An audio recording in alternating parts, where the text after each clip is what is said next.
Hai kaum rebahan, buat yang suka mager dan butuh hiburan, tepat sekali Anda datang ke channel COD Film. Di sini saya akan menyajikan film-film yang sangat mantul. Buat kalian yang baru datang, silakan pencet tombol subscribe dan nyalakan notifikasinya, biar kalian gak ketinggalan video baru dari saya. Masak air biar panas, bikin nasi pakai beras. Yang nonton makin panas, yuk beras-beras. Alur film kali ini berjudul Snowden yang rilis pada tahun 2016. Film ini syarat akan pesan politik yang diambil berdasarkan buku karya Lucardi yang berjudul The Snowden File, menceritakan kisah Edward Snowden, seorang tokoh kontroversial yang kerap membocorkan berkas rahasia milik GSI. Pria ini berani menguap berkas pengintaian ilegal yang membuat nyawanya terancam. Nah, dokumen yang dibocorkan di dalamnya menguap bahwa pemerintahan Amerika Serikat ternyata memata-matai semua masyarakatnya. Dan tidak hanya itu, mereka juga memata-matai segala aktivitas yang ada di seluruh dunia. Film dari kisah nyata ini tentunya sangat menarik untuk ditonton, mengingat skandal yang ada di dalamnya terjadi antara tahun 2004 dan 2013. Jadi bagaimana kisahnya? Yuk langsung saja kita masuk ke dalam ceritanya. Di awal film, kita diperlihatkan seorang pria yang datang dengan memainkan sebuah Rubik di tangannya. Pria ini bernama Edward Snowden, dan dia merupakan seorang programmer di sebuah instansi bernama CIA, dan dia juga dikontrak untuk bekerja di NSA. Nah, di sini Snowden bersama dengan seorang pria dan wanita bernama Glenn dan Laura.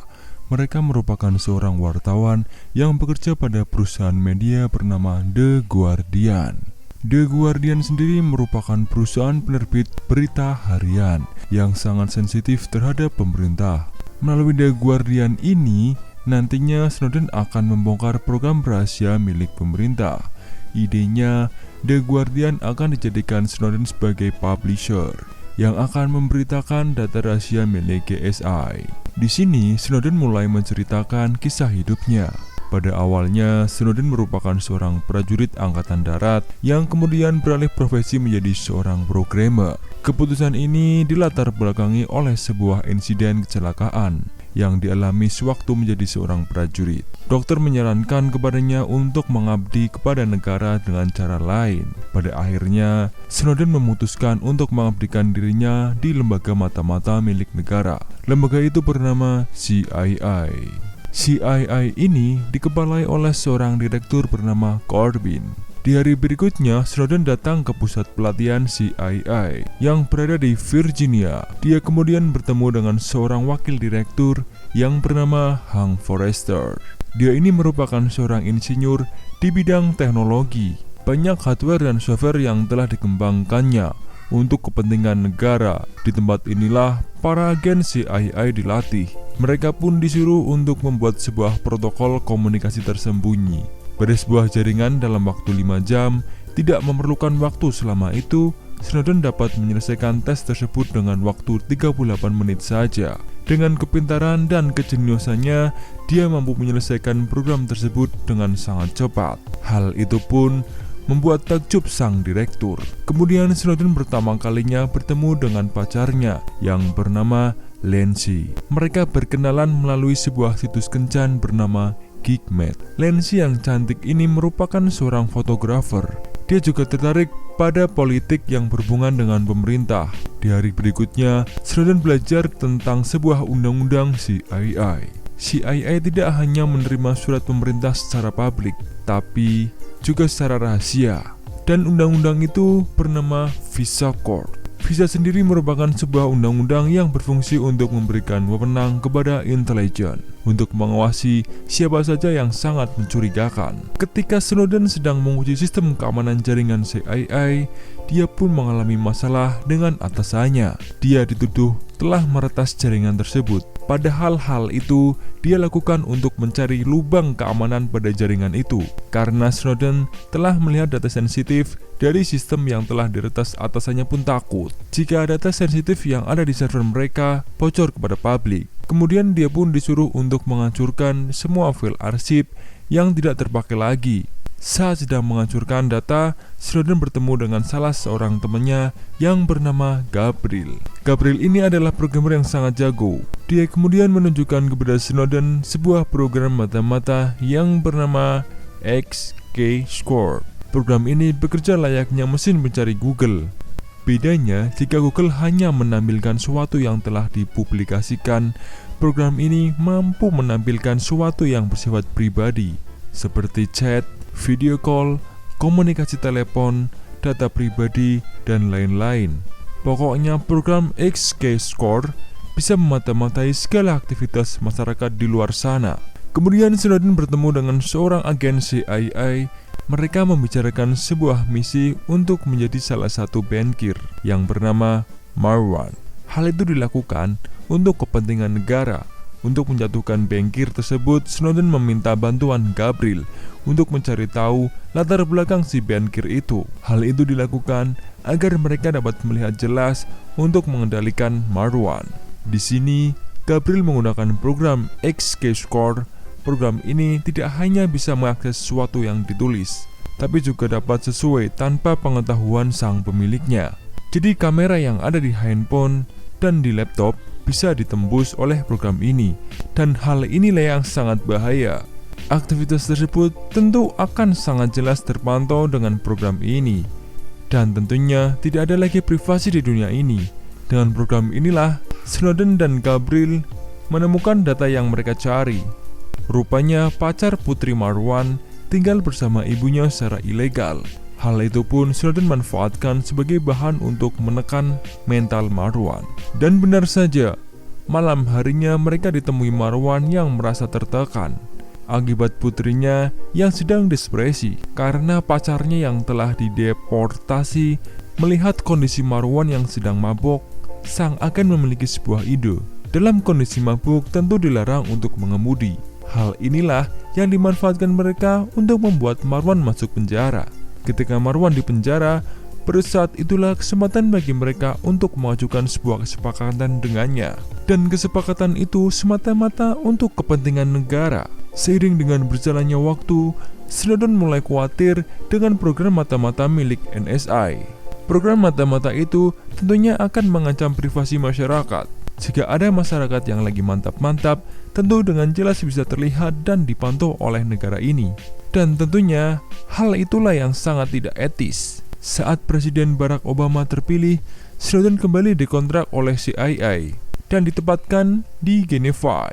Sebelumnya dia pernah ditempatkan di Jepang, Meksiko, Australia, Jerman, dan Brazil. Di negara-negara tersebut, Snowden ditugaskan untuk menyadap semua negara itu melalui sebuah program buatan yang bernama Epic Shelter. Melalui program tersebut, Snowden menempatkan sebuah malware pada infrastruktur negara tersebut. Nah, hal itu dilakukan untuk mengantisipasi ketika suatu saat nanti negara-negara tersebut menjadi musuh bagi Amerika Serikat. Amerika Serikat hanya perlu melumpuhkan dalam waktu sekali klik saja, dan boom, negara yang berkhianat akan mati secara total. Infrastruktur di negara itu tidak akan berfungsi, seperti pembangkit listrik, rumah sakit, industri, dan hal krusial lainnya. Nah, selang beberapa bulan setelah Snowden pergi menemui Lucy, lalu mengajaknya pergi dan hidup bersama di Maryland. Di sini, dia bekerja sebagai orang programmer pada suatu perusahaan karena masa kontraknya dengan CIA masih berlangsung.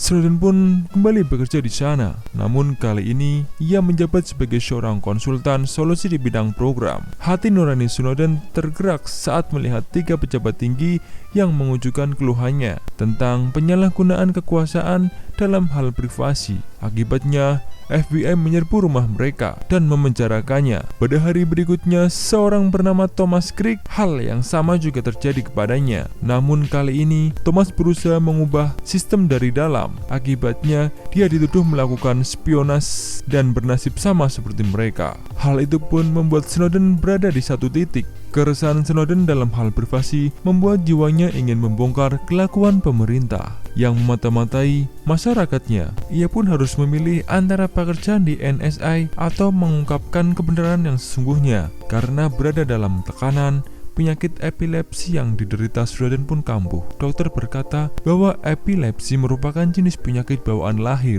dan akan kambuh ketika mengalami stres yang sangat berat. Dokter pun menyarankannya untuk istirahat dan berlibur untuk sedikit mengurangi stres. Kemudian di Hawaii, Snowden bekerja untuk memata-matai Cina di pusat kriptologi NSA di sebuah daerah bernama Ohio. Rupanya, Gabriel juga ditugaskan di sini. Gabriel kemudian mengantarkan Snowden untuk bertemu dengan seorang leader keamanan yang bernama Trevor dan juga teman barunya ini yang bernama Patrick. Trevor lalu menunjukkan kepada Snowden sebuah program bernama Epic Shelter, yang mana program itu adalah program yang dulunya pernah dibuat Snowden, yang berfungsi sebagai pengumpulan data. Parahnya, program tersebut digunakan oleh NSA untuk menaklukkan musuh Amerika. Snowden pun berencana menyempurnakan Epic Shelter dengan mengumpulkan database yang telah terkumpul menjadi satu, yang mana nantinya program ini dapat dijadikan sebagai pusat penyimpanan database yang berfungsi untuk hal-hal yang sangat sensitif seperti rahasia negara lain, skandal pejabat, penaklukan musuh, dan lainnya. Pokoknya, program tersebut berguna untuk mengendalikan negara lain. Melalui program tersebut, Snowden mampu mengakses hanya dengan sekali klik saja. Program tersebut dinamai dengan nama Heartbeat. Pada sebuah acara pertemuan, penyakit epilepsi yang diderita Snowden pun kambuh. Hal itu terjadi setelah mendengar beberapa obrolan tidak manusiawi dari salah satu seorang pekerja di perusahaan tersebut. Setelah Snowden sadar, dia dipanggil oleh Corbin. Corbin merasa ada sesuatu yang disembunyikan oleh Snowden. Corbin pun menginterogasinya. Di sini, Snowden berhasil mengelaknya dari pertanyaan yang diajukan oleh Corbin tanpa membuat curiga. Kemudian setelah itu, pihak CIA dan NSA yang telah curiga kepada Snowden, mereka pun mulai mata-matainya. Snowden yang telah mengetahui bahwa rumah telah disadap dan dimata-matai oleh pemerintah, dia pun meminta Lancy untuk pergi dari rumah ini. Lancy pun akan pulang dan tinggal bersama kedua orang tuanya. Untuk sementara waktu, di hari berikutnya, Snowden memulai misinya untuk mengambil data sensitif milik GSI. Dia pun menyalin seluruh data yang ada di pusat penyimpanan database. Setelah proses penyalinan data selesai, alangkah mengejutkannya, SD card yang dia gunakan terjatuh. Beruntungnya, Patrick yang melihat hal itu, dia pun menginjaknya, sehingga Trevor tidak mengetahui jika Snowden membawa SD card di ruangan ini.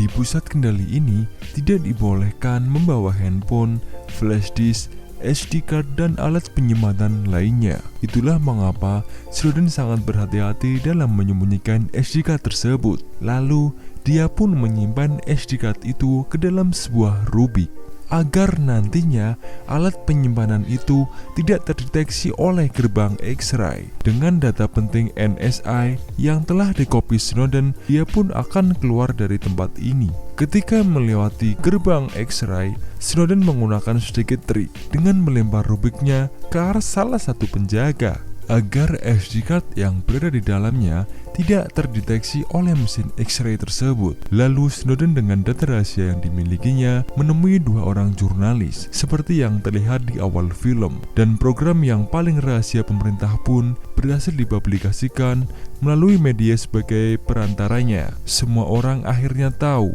bahwa mereka selama ini telah diawasi oleh pemerintah. Segala aktivitas seperti chat, telepon, email, dan lainnya dimata-matai oleh pemerintah secara diam-diam. Karena data yang bocor itu, Snowden pun diburu dan dituduh pencurian data sensitif milik pemerintah. Tapi dengan bantuan perlindungan media dan segala pihak, Snowden dapat tinggal di Rusia. dan mendapatkan perlindungan oleh pemerintah di Rusia. Diizinkan tinggal dan dijamin pihak Amerika tidak akan bisa menangkapnya, dan pacarnya Lancy menyusul Snowden ke Moskow untuk kembali hidup bersama, dan terlihat sosok Edward Snowden dan kekasihnya pada kehidupan yang sebenarnya. Film pun berakhir dengan penuh perjuangan dari sosok Edward Snowden yang berjuang untuk mengungkap rencana busuk dari pemerintah yang memata-matai masyarakatnya.